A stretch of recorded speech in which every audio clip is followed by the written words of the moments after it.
Justin Tim, otherwise known as Kern and Burn. We're super excited to be here, and we want to thank all of you guys for coming out. I'm so excited to be back at WMC. Don't do that. No. This year, and we want to thank Joseph and Jeff and everybody who put this together. We're super excited. So we're going to open with some words of wisdom made famous by Steve Jobs and most recently by Ashton Kutcher at the Teen Choice Awards. When you grow up, you tend to get told that the world is the way it is, and your life is just to live your life inside the world, try not to bash into the walls too much, try to have a nice family life, have fun, save a little money. That's a very limited life. Life can be much broader once you discover one simple fact, and that is everything around you that you call life was made up by people that were no smarter than you. And you can change it. You can influence it. You can build your own things that other people can use. Once you learn that, you'll never be the same again. So we want to ask ourselves, how can we build the best things that other people can use? And we think it happens when you figure out what you're passionate about. And there's a lot of talk about pursuing your passion, and not a lot of talk about how to do it. So we want to suggest a simple shift in mindset that will help. So we want to talk about quitting jobs and start working on projects. Over the past 2 years, Jess and I have had the privilege of interviewing more than 30 design entrepreneurs. Some of these designers have venture backing, have disrupted entire industries, and made tons of money, while others have built a bit more freedom in their work, illustrated children's books, or crowdfunded projects. But they've all influenced the world, they've all built things other people can use, and they've all pursued their own projects. But before we tell you about them, there's one entrepreneur we weren't able to interview that we'd like to talk about. His name is Robert Noyce. So, Robert Noyce was a farm boy from Iowa who worked his way through college and a degree at MIT. In 1957, at age 29, Robert found himself in a job working alongside the world's best scientists, engineers, and thinkers at Shockley Semiconductor, which is a Palo Alto company and a leading technology producer. That same year, 7 of his peers tried to convince Robert to leave Shockley and join them in a new business venture and a new project. These 7 men were some of the best minds in electronics, and they knew that their abilities far outweighed their opportunities available to them at Shockley. And they also knew they needed Noyce to lead them. But Noyce was hesitant, because American culture in the 50s encouraged young, aspiring employees like Noyce to put in their time, climb the corporate ladder, eventually retire from the same company in which they start. They were taught to believe the ideas and visions of their employers. Hierarchy was king, and loyalty was celebrated above innovation. Risk and entrepreneurship were reserved for the privileged few. When they finally convinced Noyce to become their leader, they all quit their jobs. After announcing their plans, they received a letter from their superiors that read, "This is a shameful act. You need to consider the consequences. You have essentially turned traitor. You have broken what everyone knows is the contract you make when you start working at a company, which is that you're there forever. You've changed the rules of the game, and you're never going to live that down." That was an actual letter. So their decision was unprecedented at this point in time, but they did it anyway. They charged forward into the unknown world of entrepreneurship with trust in themselves and each other. They gave up security and a consistent paycheck to build products in a new company based on their own ideas. And they also earned themselves a new name, the Traitorous 8, which is pretty awesome.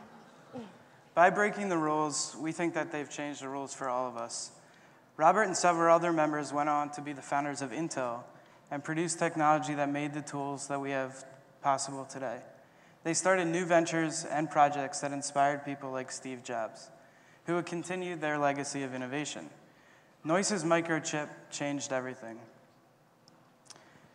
Now more than ever, we have the tools to build the things that others can use. There's no correct career path, and we can design the lives that we want to live and build careers around what we love. And yet we often feel stuck. We browse the internet, make excuses for ourselves about why we don't have jobs that we love, or why we haven't built the thing we've always wanted to build. We put pressure on ourselves to find the perfect job, the perfect client, or the perfect opportunity that will provide us with the right constraints.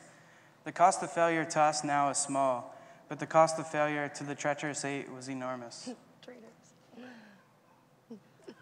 Today, we'd like to suggest that it's not about finding the perfect anything. It's about a small shift in our mindset and a new framework that will provide a bit of freedom for you to experiment with your career. So today, we'd like to share 3 quick stories about people who we interviewed who quit thinking about jobs and started working on projects. Joe Gebbie is the first one. He's the co-founder of Airbnb, which is a company that's completely disrupting the hotel industry and allowing people to make money by renting out the spaces that they have.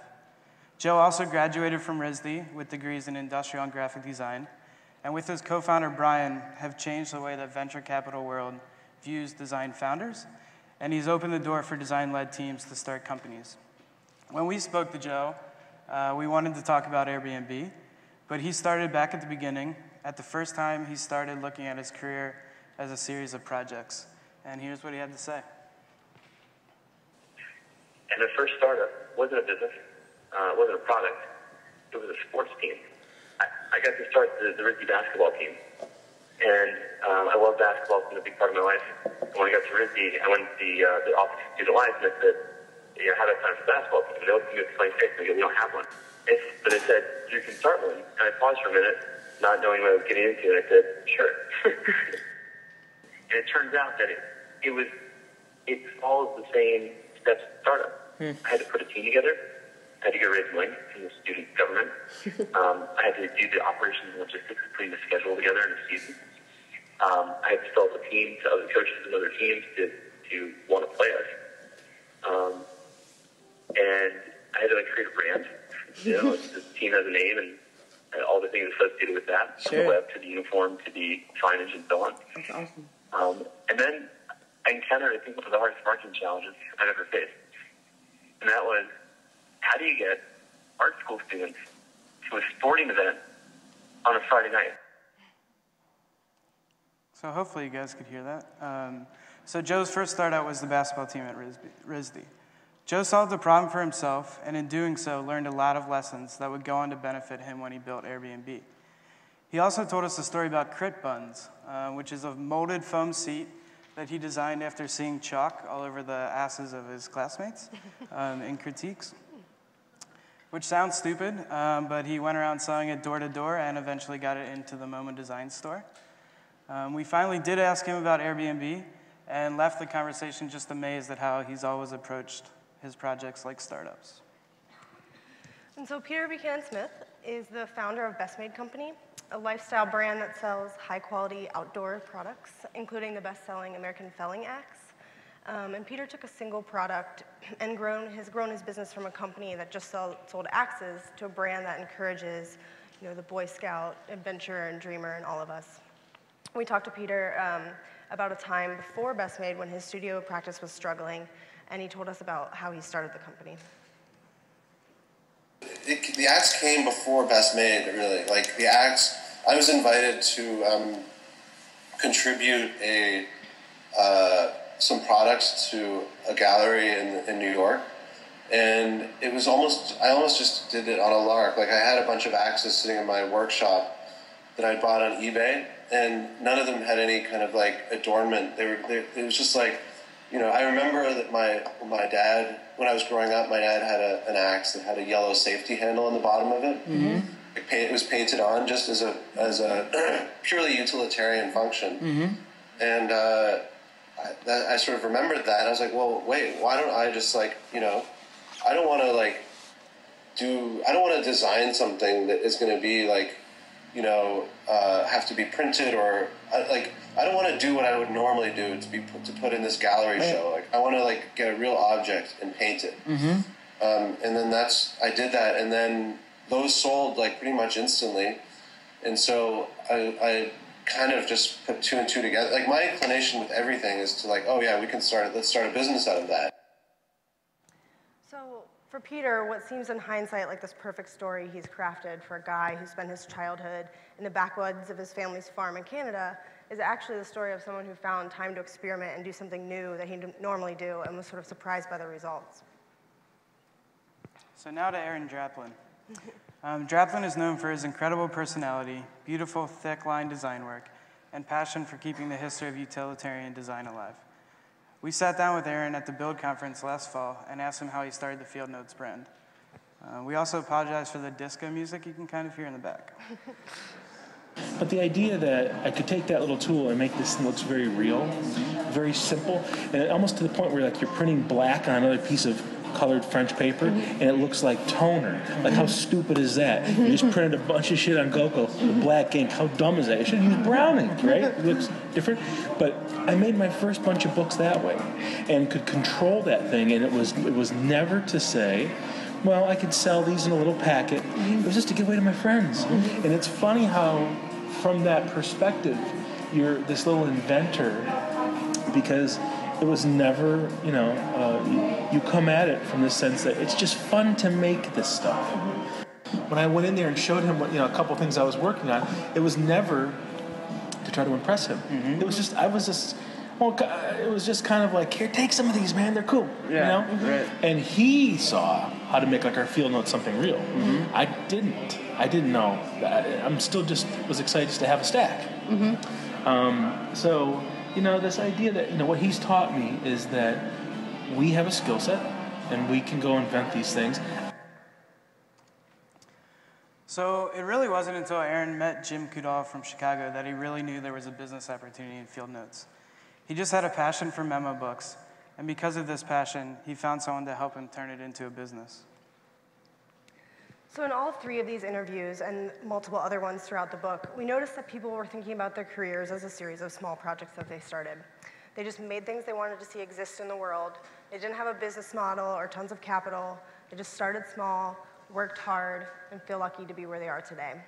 And so we also sort of looked at ourselves and realized that when good things had happened to us, we were doing the same thing. We weren't worried about the perfect job, or we were just working on projects. And we wanted to find the difference between how the two break down for us. So what is a job, and how does a job make you feel?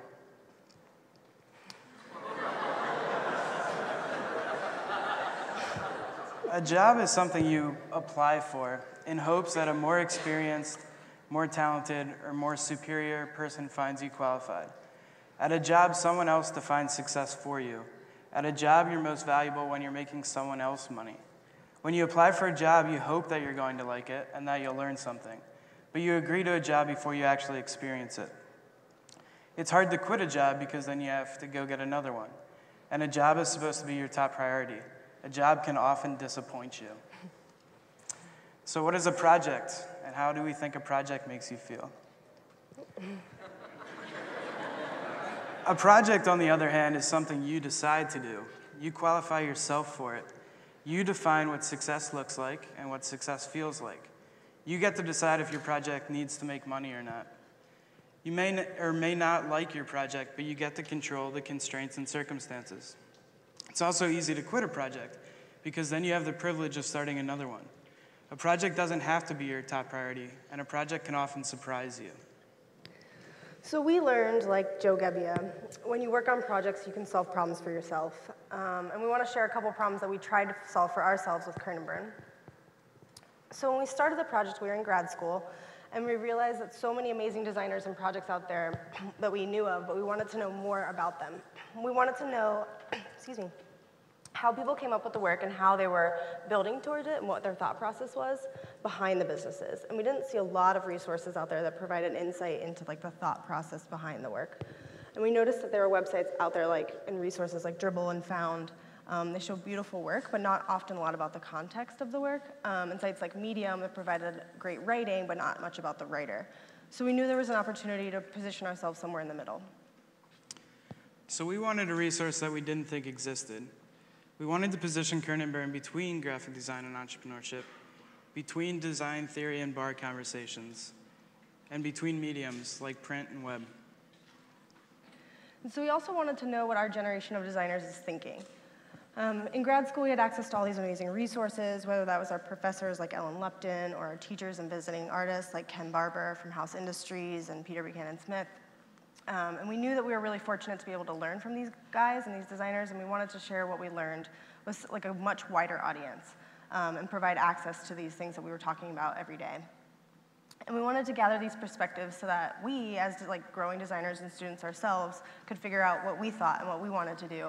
And then other people can form their own perspective. So we really want to shift the model from doing it yourself to thinking it yourself. Like Peter Buchanan Smith, we learned when you work on projects, you can experiment and be open to surprises. So a few ways that we've done that. This is the first Kern and Burn website. Looking back, we totally think it's terrible. But we put it into the world without knowing what the response would be. And as an experiment, we committed to writing a blog post every day for 100 days. As a way for us to stay disciplined, but also to make accessible what we were learning. At the start, we were just aggregating content because we knew we were onto something with this design entrepreneurship thing, but we didn't know what it was. As traffic and sharing increased, we started to write our own content. After day 25, we reached out to Swiss Miss to see if she'd have time for an interview. She's incredibly awesome, but incredibly busy. And her reply back was, "I'm too busy right now, but I'd love to post Kern and Burn on the blog tomorrow." So we were totally shocked, stayed up all night, super stoked, and corrected all the mistakes that we could. So then we redesigned halfway through, fixing bad decisions we initially made when we shipped, like white type on a black background, which didn't work at all. So we increased legibility, did simple things like started to show portraits of people to show the personality, continued to not show any of their work, which was an interesting experiment too. And people were starting to read it. We were totally surprised by the momentum, and the project started to feel like it had a life of its own. So like Aaron Draplin talked about, we learned when you work on projects that you love and that are just fun, you can your sense of passion and dedication really shows to other people, and often other people want to get on board to help you succeed. So we want to share a couple ways that people have helped us along the way. So as the blog kept going over the 100 days, we started talking about it and sharing Kern and Burn. We could feel this momentum building. Decided it would be amazing if we could make a book. And what better way than to test an assumption about an audience or a product than through Kickstarter. So we ran a 3-week campaign, and it was successful. We met our goals and exceeded them, and we were super jazzed to turn the blog into a real book. An artifact that we could be proud of and package this moment in time with these people that we talked to. And people could tell that we were passionate about it and they wanted to get involved. So our side project became a bigger project. And over the course of the next year, we finished the book, Kern and Burn, Conversations with Design Entrepreneurs, with the support and accountability of all of our Kickstarter fans and backers. We edited the interviews into what we think are 30 amazing stories of learning as you go. We also found some wonderful illustrators willing to help us share principles that we discovered. Matt Stevens did this one, Design is in Demand. Mikey Burton illustrated Be Willing to Change. And Nate Utesh illustrated the principle Learn as You Go. And we're so thankful for these 3 guys and everyone else who helped us and joined us in the book to help make our vision a reality. Yeah, we've had a lot of success through Kern and Burn and a few failures that are more interesting that we'd like to share. A few weeks ago, one of our successes exposed a failure. When we were featured on Fast Company, we were initially really excited, but quickly found ourselves complaining to each other about the art direction. We had let ourselves think about Kern and Burn as a job. We were talking about how we could maximize profit and spend a lot of times in the numbers. Making money is totally awesome, but we had forgotten why we made Kern and Burn in the first place. We think we were being bitches. So we had to reset our mindset. We didn't even realize at first that our names were on the same page as Mark Zuckerberg's face, which was supposed to be Joe Gebbia's face, but was Mark Zuckerberg's. And then someone at Fast Company realized their mistake and changed it back to Joe. So after we talked about this and we're self-aware of the fact that our mindsets had changed about Kern and Burn, we were putting tons of pressure on ourselves to figure out what was next. And finally, through this kind of self-observation around the Fast Company feature, we started to think about Kern and Burn as a project again. So now we're trying to solve problems again, trying to figure out where Kern and Burn is going to become, where we're going to go, how we can experiment and allow ourselves to be surprised. And we think we'll continue to find great collaborators in the future. So we've quit thinking about Kern and Burn as a full-time job and started thinking about it as a project again, which I think has really allowed ourselves to get excited and back into gear with moving forward. So as you guys are hanging out this weekend, try to resist talking about your ideas. Show each other your projects. Don't talk about where you work. Talk about what you're working on. We invite you to consider your options. We think we all have a decision to make in our careers. We can put in our time in hopes of being promoted, being given an opportunity, or being noticed. We can wait for someone else to choose us, or we can heed the advice of Steve Jobs and choose ourselves. We can believe that other smart people have designed our world, or instead, we can quit thinking about jobs and start working on projects. Thanks. Thanks.